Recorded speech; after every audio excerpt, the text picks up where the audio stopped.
Hello दोस्तों, Bihar forest guard के लिए ये सेट 2 है। इससे पहले पहला सेट आज ही मैंने दिया और कोशिश करूंगा आज मैक्सिमम से मैक्सिमम आपको सेट देने के लिए, कल भी और परसों भी। ये देखिए, भाग 1 में जो 1 से लेकर 30 तक क्वेश्चन आता है, टोटल 120 नंबर का 30 क्वेश्चन आएगा, जिसमें 6 भूगोल का इतिहास का 6 रहेगा, 6 आपको राजनीतिक शासन से रहेंगे, 6 करंट अफेयर बिहार से रिलेटेड, इकोनॉमिक्स से रिलेटेड क्वेश्चन रहेंगे। तो ये जो भी क्वेश्चन है 1 से लेकर 30 तक मैं आपको कराता हूँ, तो मेरे साथ क्वेश्चन आप करते चलिएगा, ठीक। तो चलिए स्टार्ट करते हैं। ये सेट 2 है। पहला देखिए क्वेश्चन है कि एक कलकारी राज्य के निर्देश आदर्श वरित है। तो एक कलकारी राज्य के जो निर्देश आदर्श वरित है, ये कहाँ पर वरित है? तो राज्य के नीति निर्देशक तत्व में। राज्य के नीति निर्देशक तत्व देखिएगा आर्टिकल 38, उसी में ये सब दिया हुआ है कि राज्य जो बनाएगा, एक एक कलकारी कोई भी उपबंध करेगा आपको, ठीक, राज्य के लोगों के लिए, ठीक। तो ये आपको दिया हुआ है नीति निर्देशक तत्व के अंतर्गत, संविधान के आर्टिकल 38 के अंतर्गत दिया हुआ है। और DPSP directive principle of state policy जो है, ये संविधान के भाग 4 में मिलता है और ये आयरलैंड के संविधान से लिया गया है, ठीक। इसे याद रखिएगा। तो इसका आंसर ए हो जाएगा। जो मौलिक अधिकार है ये आर्टिकल 12 से लेकर 35 तक है और संविधान के भाग 3 में है, जिसे संविधान का मैग्ना कार्टा भी कहा जाता है। ये यूएसए के संविधान से लिया गया है। ये सब याद रखिएगा। और आगे चलते हैं, क्वेश्चन देखते हैं। क्वेश्चन नंबर 2 है कि लोकसभा के स्पीकर का निर्वाचन होता है। जो लोकसभा का भी स्पीकर है ये ओम प्रकाश बिरला जी है, ये भी याद रखिएगा। और अभी जो 17वीं लोकसभा का चुनाव हुआ था, ठीक, और बिहार में 17वीं विधानसभा का भी चुनाव हुआ था, तो 7वीं बार नीतीश कुमार जी मुख्यमंत्री बने हैं, ये भी याद रखिएगा, ठीक। तो लोकसभा के स्पीकर का निर्वाचन होता है। कौन करता है लोकसभा के स्पीकर का निर्वाचन? तो लोकसभा के सभी सदस्य, लोकसभा के स्पीकर के भी। और यहाँ पर देखिए, जो लोकसभा के अध्यक्ष होते हैं और एक उपाध्यक्ष होते हैं, तो लोकसभा के जो भी सदस्य होते हैं अपने में से आपको वोटिंग कर कर जिनका ज़्यादा सदस्य संख्या रहता है उन्हीं में से वो चुने जाते हैं। तो आपको क्या होगा कि इसमें आपको चुना जाता है एक लोकसभा का अध्यक्ष और एक लोकसभा का उपाध्यक्ष, जिसे डिप्टी स्पीकर बोला जाता है, ठीक। अगर अध्यक्ष को त्यागपत्र देना होता है तो वो उपाध्यक्ष को देता है, और उपाध्यक्ष को त्यागपत्र देना होता है तो वो अध्यक्ष को देता है, एक दूसरे में। और अगर राष्ट्रपति को त्यागपत्र देना होता है तो उपराष्ट्रपति को देते हैं, और उपराष्ट्रपति को त्यागपत्र देना होता है तो वो राष्ट्रपति को देखते हैं दूसरे में, ठीक। तो ये भी याद रखिएगा। क्वेश्चन नंबर 3 देखिए कि भारत के राष्ट्रपति को उसके पद से हटाया जा सकता है। जो भारत के राष्ट्रपति हैं उनके पद से हटाया जा सकता है। किस तरीका से हटाया जा सकता है ये आपको बताना है। ऐसे देखिएगा, भारत के राष्ट्रपति के लिए कार्यकाल का 5 वर्ष है, 5 वर्ष निर्धारित किया गया है। और भारत के राष्ट्रपति को हटाने का प्रावधान जो है ये आपको कहा जाता है उसे महाभियोग, जो आर्टिकल 61 में वर्णन है, ठीक। ये याद रखिएगा, बहुत वीवीआई क्वेश्चन है। आर्टिकल 61 महाभियोग लगाया जाता है और इनको हटाने के लिए संसद द्वारा, संसद के कोई भी सदन में आपको प्रस्ताव आ सकता है, लेकिन हटाने के लिए 14 दिन पूर्व जो है ये आपको सूचना देना पड़ता है राष्ट्रपति को, अगर उनको हटाना है तो, ठीक। यहाँ पर आप देख सकते हैं, तो संसद द्वारा, संसद के कोई भी सदन में बहुमत पारित कर फिर दूसरे सदन में भेजा जाता है और दूसरा सदन जांच करता है और पाया जाता है कि नहीं ये गलती किए हैं, इसके संविधान का अतिक्रमण किए हैं, तो आपको इनको हटाया जा सकता है। वो भी बहुमत पारित कर देता है 2/3। तो तीसरे के आंसर क्या हो जाएगा? डी हो जाएगा। क्वेश्चन नंबर 4 देखिए कि भारत में किसी सदन का सदस्य हुए बिना कोई भी व्यक्ति कब तक मंत्री पर आसीन रह सकता है? तो कोई भी माफ कीजिएगा, कोई भी जो आपको सदन होता है, जैसे कि लोकसभा है, राज्यसभा है, विधानसभा है और विधान परिषद है। अलग अलग सदन बनाए गए हैं। राज्य में विधानसभा बनाया गया है और विधान परिषद बनाया गया है, विधानमंडल का भाग है, जिसमें आपको विधानमंडल में राज्यपाल आ जाता है, विधानसभा आ जाता है और विधान परिषद। वैसे ही केंद्र स्तर पर आपको संसद में लोकसभा आ जाता है, राज्यसभा आ जाता है और राष्ट्रपति आ जाता है। तो ये क्वेश्चन है कि भारत के किसी भी सदन का सदस्य हुए बिना कोई व्यक्ति कब तक मंत्री पद पर आसीन रह सकता है? तो ये मैक्सिमम 6 महीने तक आसीन रह सकता है, ठीक है। 6 महीने के अंदर इनको कहीं ना कहीं सदस्यता लेनी पड़ती है। जब मैं आपको मास्टर वीडियो करा रहा था, ये सभी क्वेश्चन मैं करा रखा हूँ, ठीक। आप देखिएगा कि जितना भी सेट तैयार किया गया है, ये इसमें क्वेश्चन डाला गया है, सभी देखिएगा मैक्सिमम से मैक्सिमम मैं क्वेश्चन आपको करा रखा हूँ, ठीक। और मार्केट में मेरा भी बुक बहुत जल्द ही आएगा, आप लोगों को मिलेगा, बिहार पुलिस कांस्टेबल के लिए भी और बिहार दरोगा के लिए भी। तो मैं बताऊंगा जब आएगा, तो अभी काफ़ी समय लग रहा है, तो आएगा तो मैं बताऊंगा, ठीक। यहाँ पर देखिए 4 देखिए कि भारत में किसी सदन के सदस्य हुए बिना कोई व्यक्ति मंत्री पद पर आसीन रह सकता है, तो वो 6 महीना तक, ठीक। 6 महीने के अंदर कहीं ना कहीं उनको सदस्यता लेनी पड़ती है कोई भी सदन का। क्वेश्चन नंबर 5 है कि सदन के 2 सत्रों के बीच अधिकतम अंतराल होना चाहिए। तो सदन के 2 सत्रों के बीच अधिकतम अंतराल भी कितना होना चाहिए? तो 6 महीना ही होना चाहिए। ये भी याद रखिएगा। सदन के 2 बैठकों के बीच का भी अंतराल कितना होना चाहिए? 6 महीना होना चाहिए। और अगर मान लीजिए कोई सदन है लोकसभा और उनके सदस्य हैं, वो कितने दिनों तक अनुपस्थित रहते हैं तो उनका सीट जो है वैकेंट माना जाता है, ठीक। तो वो 60 दिनों तक, मीन्स की 2 महीना तक। ये भी याद रखिएगा। क्वेश्चन नंबर 6 है कि मोडवेट प्रतिस्थापित करता है। मोडवेट किसे प्रतिस्थापित करता है या रिप्लेस करता है? उसके स्थान पर मोडवेट लाया गया था। ये जो है कर से रिलेटेड है, ठीक। देखिए 1 अप्रैल 2001 से इसे लागू किया गया था और ये बिक्री कर के स्थान पर आया था। बिक्री कर भी एक प्रकार का इनडायरेक्ट टैक्स है, जिसे हम लोग क्या बोलते हैं, इनडायरेक्ट को क्या बोलते हैं? अप्रत्यक्ष कर करते हैं, और प्रत्यक्ष को क्या कहते हैं? डायरेक्ट टैक्स बोलते हैं, ठीक है। ये याद रखिएगा। तो 6 के आंसर क्या हो जाएगा? ए हो जाएगा। और जैसे कि आपको जीएसटी भी एक प्रकार का अप्रत्यक्ष कर ही है, ये भी याद रखिएगा। क्वेश्चन नंबर 7 है कि सामान्य रूप से मुद्रा नियम नीति जो मॉनेटरी पॉलिसी है इसका प्रधान लक्ष्य क्या होता है। मॉनेटरी पॉलिसी का प्रधान लक्ष्य क्या है, तो नाम से ही पता चल रहा है क्या, तो मुद्रा आपूर्ति को नियंत्रण करना। मुद्रा आपूर्ति का नियंत्रण करना ही मॉनेटरी पॉलिसी का मुख्य लक्ष्य होता है। ठीक। क्वेश्चन नंबर 8 है कि कृषि में युग्म पैदावार का आशय को उगाने से है। जो कृषि में युग्म पैदावार होते हैं, युग्म पैदावार दे देगा, और यहाँ पर देखिए इसका आशय किससे है, तो ये आपको बताना है। तो युग्म पैदावार से आप समझ सकते हैं किससे आशय है, तो हो जाएगा एक ही साथ 2 फसल उगाने से, एक ही साथ 2 फसल उगाने से। ठीक। तो 8 का आंसर क्या हो जाएगा, बी हो जाएगा। क्वेश्चन नंबर 9 है कि भारतीय मुद्रा छापी जाती है। जो भारतीय मुद्रा है, जो भारतीय मुद्रा, एक देखिए एक के सिक्का अलग रख लीजिए, एक के सिक्का पर अलग है, बाकी जो भी मुद्रा निकाली जाती है वो आरबीआई के गवर्नर का साइन रहता है, लेकिन इसमें क्वेश्चन है छापी जाती है। ठीक। तो छापी कहाँ जाती है, तो नासिक के प्रिंटिंग प्रेस से इसे छापी जाती है, ये याद रखिएगा। तो 9 का आंसर क्या हो जाएगा, डी हो जाएगा। क्वेश्चन नंबर 10 है कि दुर्लभ मुद्रा हार्ड करेंसी का आशय क्या है। नाम से ही पता चल रहा है हार्ड करेंसी या दुर्लभ मुद्रा। जल्दी मुद्रा कोई उपस्थित न इसकी आपको जल्दी मिल ना पाए, उपस्थित नहीं जल्दी आपको मिल ना पाए, वो उसे हार्ड करेंसी बोला जाता है। ठीक। और हार्ड करेंसी का मतलब ही होता है कि मुद्रा सहज रूप से आपको उपलब्ध ना हो जाए। जैसे भारत के लोगों के लिए डॉलर कमाना, क्योंकि $1 में 70 रुपये के करीब पैसा होता है, तो डॉलर कमाना बड़ा एम होता है। ठीक। तो डॉलर जो कमाते हैं वो हमारा हार्ड करेंसी हो गया। जैसे हम लोग यूट्यूब पर पढ़ाते हैं, तो यूट्यूब पर जो पैसा मिलता है, अगर मान लीजिए आपका चैनल मोनेटाइज हो जाता है, तो जो पैसा मिलता है वो आपको डॉलर में आता है, वो आपको डॉलर में आता है, भारत में फिर आता है। और हम लोग जो पैसा हम लोग का आता है वो एक तरफ से हम लोग जो भारत का रिजर्व है, जो रिजर्व होता है ना 500 बिलियन के करीब पहुंच चुका है, तो वो उसमें हम लोग योगदान देते हैं। ठीक। तो ये बस मैं आपको बस जनरली बता दिया। तो ये दुर्लभ मुद्रा किसे, जो कि आसानी से उपलब्ध ना हो। तो 10 का आंसर क्या हो जाएगा यहाँ पर, विकसित देशों का है, जो विकसित देशों का है। ठीक। ये यहाँ पर देखिए 10 का आंसर क्या हो जाएगा, वो जो सहज रूप से उपलब्ध ना हो, ये आपको हो जाएगा। तो विकसित देशों में देखिएगा कि अब ज़्यादातर आपको दुर्लभ मिस के हार्ड करेंसी मिलेगा, या कमाने में भी बहुत कठिन हो, वहन करने में बहुत कठिन हो, ऐसा नहीं है। विकसित देशों का इसमें से अगर आप देखिएगा कि ज़्यादातर विकासशील देशों में अपना मुद्रा जारी किया जाता है, और ज़्यादातर विकसित देशों में देखिएगा कि हार्ड करेंसी का उपयोग किया जाता है। और ज़्यादातर विकसित में इसके यूरोपीय देश भी देख ली सकते हैं, अलग अलग जो आप देख सकते हैं। बस इसका आप समझ लीजिए, मतलब समझ लीजिए। ठीक। क्वेश्चन का मतलब ये मत समझिए। हार्ड करेंसी किसे कहते हैं, तो हार्ड करेंसी उसे कहते हैं जो सहज रूप से उपलब्ध ना हो सके।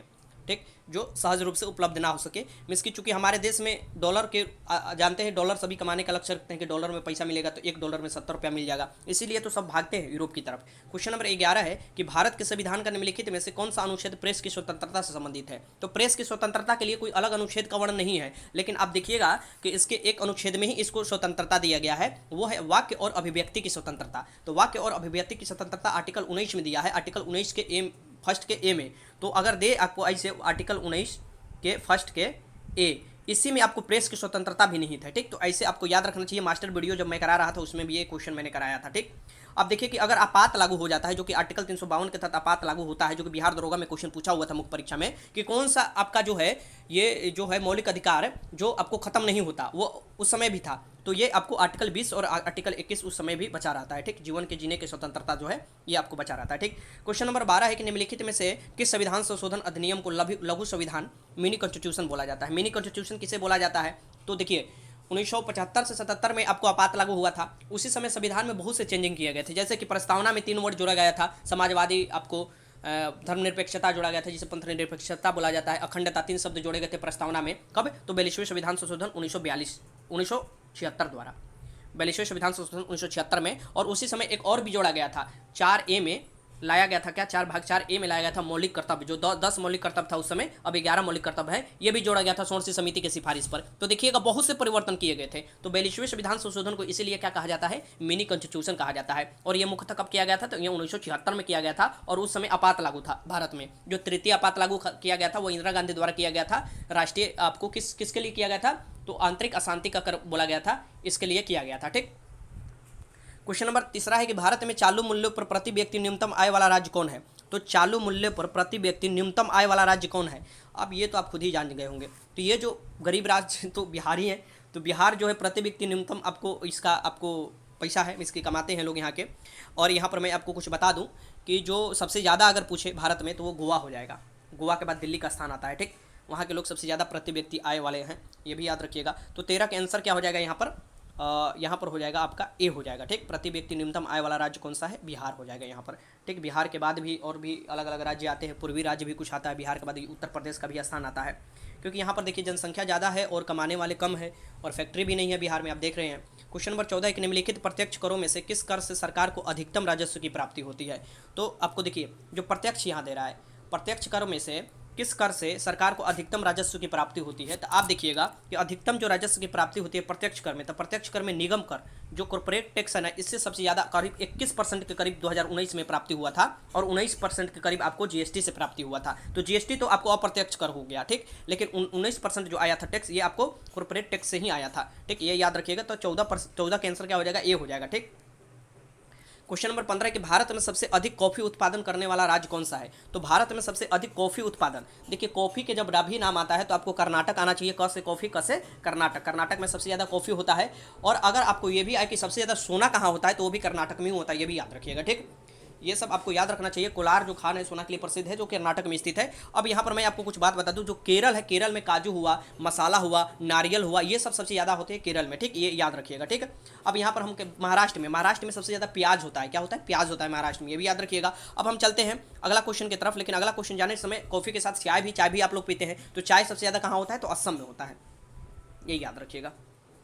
आगे क्वेश्चन नंबर 16 है कि भारत में जनसंख्या वृद्धि के इतिहास में कौन सा वर्ष महाविभाजन का वर्ष कहलाता है। तो महाविभाजन का वर्ष कौन कहलाता है जनसंख्या वृद्धि के इतिहास में। देखिए अब यहाँ से मैंने आपको बिहार के जो जनगणना कराया था उसमें मैंने आपको जनगणना बिहार का करा चुका हूँ, उसका भी वीडियो है, देखना है तो देख लीजिएगा, इसी पर उपलब्ध है, वहाँ से क्वेश्चन डायरेक्ट आएगा, ठीक। अब भारत की जनगणना से भी 1 से 2 क्वेश्चन आपके एग्जाम में बनेंगे, ठीक। तो भारत की जनगणना से रिलेटेड जो वीडियो होगा इस वीडियो के तुरंत बाद मैं रिकॉर्ड करके डाल दूंगा, ठीक। भारत से जनगणना से जो भी रिलेटेड वीडियो है मात्र 10 से 15 मिनट का वीडियो होगा, वहाँ से 2 क्वेश्चन आप निकाल सकते हैं, ठीक। तो भी मैं वीडियो आपको 1 लिनियर टप कर डाल दूंगा, देख लीजिएगा जरूर, इसके वीडियो को अपलोड होने के जस्ट बाद ही डाल दूंगा, ठीक। तो यहाँ पर देखिए यह महाविभाजक ये हो जाएगा 1921, 1910 से लेकर 1921 के बीच में जनसंख्या क्या हुआ था, कम हुआ था, इसलिए इसे क्या बोला जाता है, महाविभाजक वर्ष बोला जाता है, ग्रेट डिवीजन ईयर इसे बोला जाता है, ठीक। और इसमें क्या हुआ था, तो बहुत सी जगह अकाल भी पड़े थे, आपको पश्चिम बंगाल में अकाल मतलब उस समय जो बंगाल कहलाता था उसमें अकाल, उड़ीसा में अकाल पड़े थे, तो ऐसे अकाल पर बहुत लोग मारे गए थे और बहुत से रोग भी आया था प्रथम विश्व युद्ध में, जो 14 से 18 के बीच में बहुत लोग रोग के कारण भी मारे गए थे, ये सब आपको याद होना चाहिए। क्वेश्चन नंबर 17 है कि निम्नलिखित में कौन सा एक राजकोषीय नीति का उपकरण नहीं है। फिजिकल पॉलिसी नहीं है, इसमें से बताना है कौन सी एक राजकोषीय नीति का नहीं है। आपके सामने ऑप्शन है, लगाइए। तो जो ब्याज दर है ये जो एक फिजिकल राजकोषीय नीति नहीं है, ठीक, क्योंकि ब्याज दर आपको आरबीआई लगाता है और ब्याज दर पर आपको किसी जो बैंक है उस पर पैसा देता है उसी दर पर, ठीक। बैंक जो अलग अलग बैंक होते हैं ना आरबीआई से पैसा लेते हैं जिस दर पर, उसे आपको इंटरेस्ट रेट पर लेते हैं, ठीक। तो ये 17 का आंसर क्या हो जाएगा, सी हो जाएगा। 17 का आंसर यहाँ पर सी आप लगा सकते हैं, ठीक, कि ब्याज दर आरबीआई के मौद्रिक और साख नीति का उपकरण है। यहाँ पर क्या दे रहा है क्वेश्चन, पहले यहाँ पर देखिए, उपकरण नहीं है, निम्नलिखित में कौन सा राजकोषीय पॉलिसी का उपकरण नहीं है, तो ये आपको दे रहा है कि नहीं है, लेकिन ये तो ब्याज दर है ना, तो ये नहीं है, तो नहीं में ये तीनों हो जाएगा, ठीक। और मतलब कि नहीं है में तो ये हो जाएगा, अच्छा माफ़ कीजिएगा, नहीं दे रहा है तो ये ब्याज दर हो जाएगा, क्योंकि यह है और यहाँ पर दिया है कि नहीं है। ये पूछ रहा है कि निम्नलिखित में कौन राजकोषीय नीति की, यहाँ पर देखिए राजकोषीय नीति की नहीं है, तो देखिए ब्याज दर आरबीआई की मौद्रिक और साख नीति का उपकरण है, जबकि प्रश्न के अन्य विकल्प का राजकोषीय नीति का उपकरण है। तो ये क्या बोल रहा है, राजकोषीय नीति, ये राजकोषीय नीति के बारे में बता रहा है। और जो ये ब्याज दर हो जाएगा ये मौद्रिक और साख नीति का अंतर्गत आ जाता है, जो कि आरबीआई का काम है, ठीक। तो ये आपको यहाँ पर सी हो जाएगा, जो सबन से अलग है, ठीक। ये हो जाएगा, अब बी हो जाएगा, और डी ये किससे रिलेटेड है, तो राजकोषीय नीति से रिलेटेड है। और ये जो रिलेटेड है ब्याज दर, तो कन्फ्यूजन नहीं होना चाहिए, ये जो रिलेटेड है ये मौद्रिक और साख नीति से रिलेटेड है, ठीक, ये याद रखिएगा।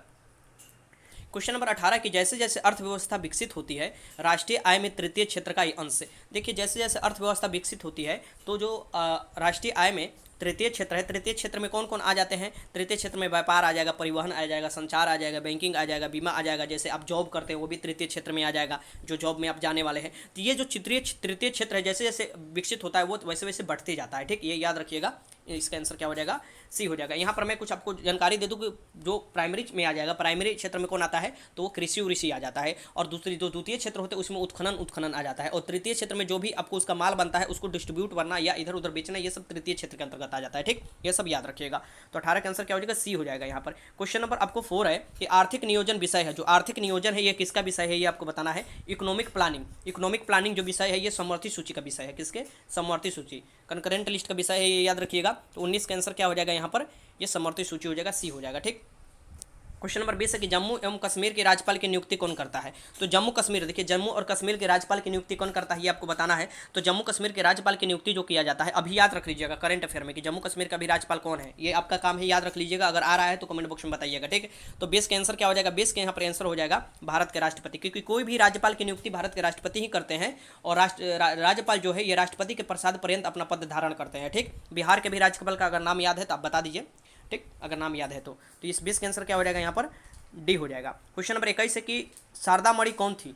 जो शारदा मणि थी ये कौन थी आपको बताना है, शारदा मणि कौन थी। तो जो शारदा मणि थी ये थी रामकृष्ण परमहंस की पत्नी, रामकृष्ण परमहंस की पत्नी थी, तो ये याद रखिएगा, ठीक। तो बी हो जाएगा 21। क्वेश्चन नंबर 22 है कि अंग्रेजी भारतीय सेना में चर्बी वाले कारतूस से चलने वाले इनफील्ड राइफल कब शामिल किया गया। देखिए इनफील्ड राइफल शामिल किया गया था और यही मुख्य आधार था 1857 की क्रांति की शुरुआत होने का। जो 1857 की क्रांति शुरुआत हुआ था भारत में, ठीक है। यहाँ पर क्या किया गया था कि इनफील्ड राइफल शामिल किया गया था, किसको ये रिप्लेस किया था, तो ब्राउन ब्राउस नाम का एक राइफल था, उसे रिप्लेस कर दिया था। और इस राइफल में क्या था कि चर्बी वाले कारतूस था, गाय और सुअर की चर्बी लगाया जाता था, मुंह से खींचना होता था, जिससे लोग भड़क गए। और आपको मंगल पांडे पहले इंसान थे जो ये आपको चलाने से मना कर दिए थे। और ये जो शामिल किया गया था, देखिए निर्णय तो लिया गया था दिसंबर 1856 में ही, लेकिन शामिल किया गया जनवरी 1857 में, ये याद रखिएगा। निर्णय आपको 1 महीना पहले ले लिया गया था और शामिल किया गया 1857 में, ठीक। तो ये 22 यहाँ पर आपको 1857 जनवरी में शामिल किया गया। और जैसे ही ये खबर फैली थी आपको लोगों में विद्रोह हो गया था, ठीक, सेना ने विद्रोह किया था। क्वेश्चन नंबर 23 देखिए कि बंबई में अखिल भारतीय व्यापार संघ कांग्रेस की स्थापना कब हुई। तो बंबई में अखिल भारतीय व्यापार संघ कांग्रेस की स्थापना कब हुई थी ये आपको बताना है। तो अखिल भारतीय व्यापार संघ की जो स्थापना हुई थी ये 1920 में हुई थी। आखिर कब, ये इसका फुल फॉर्म पूछ सकता है, AITUC, इसका आपका फुल फॉर्म जो होता है ये होता है all India trade union Congress, all India trade union Congress. और ये 1920 में ही क्यों स्थापना किया गया था, आप देखिएगा ILO इंटरनेशनल लेबर ऑर्गेनाइजेशन की स्थापना 1919 में किया गया था। और इसी में आपको इससे भारत से लोग सोचे कि यहाँ से सदस्य लोग भेजे, तो इसीलिए यहाँ पर भारत में भी इसकी स्थापना 1920 में की गई। जो ILO है इसका मुख्यालय पूछ दिया था बिहार दरोगा मुख्य परीक्षा में कि इसका मुख्यालय कहाँ है, तो इसका मुख्यालय है जनेवा, जो कि स्विट्जरलैंड में स्थित है, ये याद रखिएगा।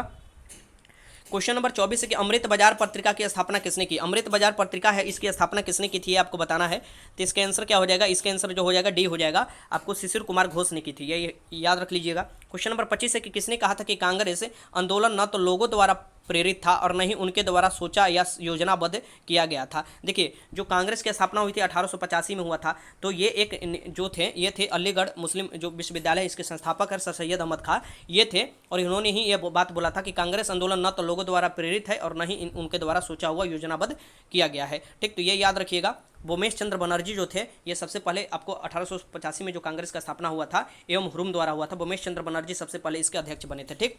तो ये याद रखिएगा। 25 का आंसर क्या हो जाएगा, ये बोले थे सर सैयद अहमद खां और इन्होंने ही अलीगढ़ मुस्लिम विश्वविद्यालय की स्थापना भी किया था।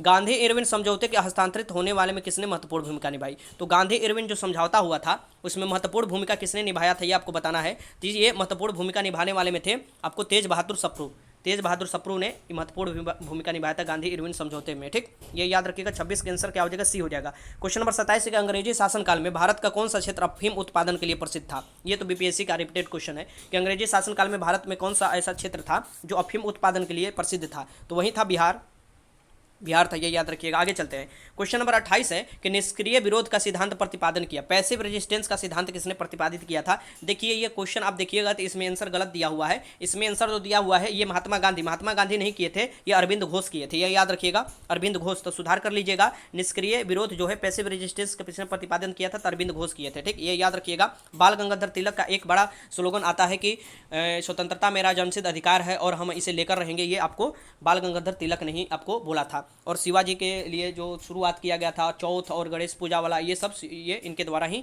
आपको महाराष्ट्र में शुरुआत किया गया था, बाल गंगाधर तिलक द्वारा। आगे चलते हैं। क्वेश्चन नंबर 29 है कि निम्नलिखित अखबारों में कौन सा मुख्यतः उदारवादियों की नीति का प्रचारक था। तो उदारवादियों की नीति का जो प्रचारक था उदारवादी के लिए ये कौन था ये आपको बताना है। तो इसका नाम है लीडर।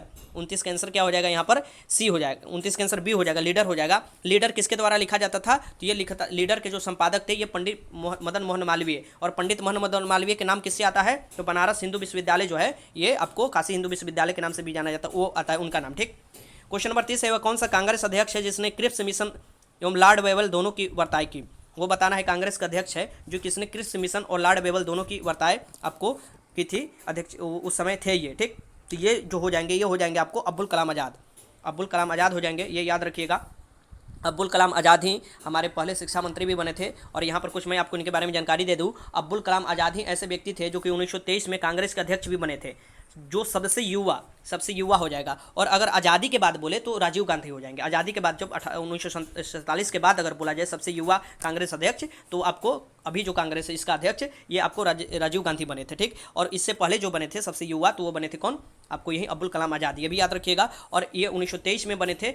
और 1924 में ही आप देखिएगा कि बेलगांव अधिवेशन हुआ था, तो महात्मा गांधी ने एक अध्यक्षता मात्र किया था 1924 में। अब 1925 देखिएगा, 1925 तो सरोजनी नायडू का नाम आता है, ठीक। 1925 में ये भारत की प्रथम भारतीय महिला थी जिन्होंने कांग्रेस की अध्यक्षता किया था। तो ऐसे कर आपको एक क्वेश्चन से बहुत क्वेश्चन निकालना, यही सबसे जिस्ट होता है कि तोड़ कर क्वेश्चन बनाया जाए और क्वेश्चन हर क्वेश्चन को कराया जाए। वीडियो कैसा लगा जरूर बताइएगा। मैं कोशिश करूंगा इस बुक का सारा वीडियो बनाकर आपको दे दूं, और आपको अच्छा भी लगेगा तो लाइक भी करते रहिएगा। अगर कुछ सुझाव है तो कमेंट बॉक्स में लिख सकते हैं, अगर कोई क्वेश्चन में डाउट है वो भी लिख सकते हैं। वीडियो देखने का आपका बहुत बहुत धन्यवाद।